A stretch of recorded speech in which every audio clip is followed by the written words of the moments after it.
New at 6, police are trying to get a handle on an alarming trend. They're now investigating over 90 cases of squatters moving into homes that don't belong to them. And what you're looking at behind us is just a few house fires that have been started by them.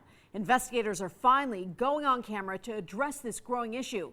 13 Action News reporter Michael Burton has a story you'll see only on 13 Action News.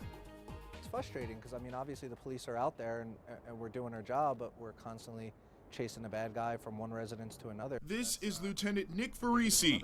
We caught up with him about 2 homes that squatters allegedly burned down yesterday. We let him hear complaints from neighbors. This isn't anything that a neighbor is going to be able to call 311 or 911 and a patrol officer in an area car is going to be able to show up and make an arrest. The calls are coming in by the hundreds. Neighbors sick and tired of squatters vandalizing their community. Last year alone, more than 4,000 calls were made to police, and Farisi says that number is only going up. We've seen increase over the years.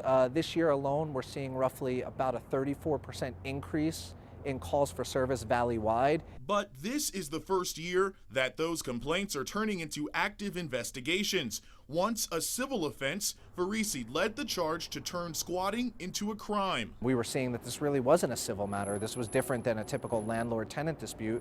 These were actually criminals that were coming in and essentially stealing houses. So last October, state lawmakers finally made squatting a gross demeanor. Repeat offenders could face a felony. With the new squatter law, as they get arrested and get convicted, after they reach so many convictions, then it'll be a felony, and then there's a larger penalty that they're subject to with the criminal courts. Of the hundreds who've called in to complain about squatters this year, 92 of them have filed actual police reports. Metro has no immediate plans of forming a squatter task force. I'm told that the recent spike in violent crime is taking up most of the department's resources. Michael Burton, 13 Action News.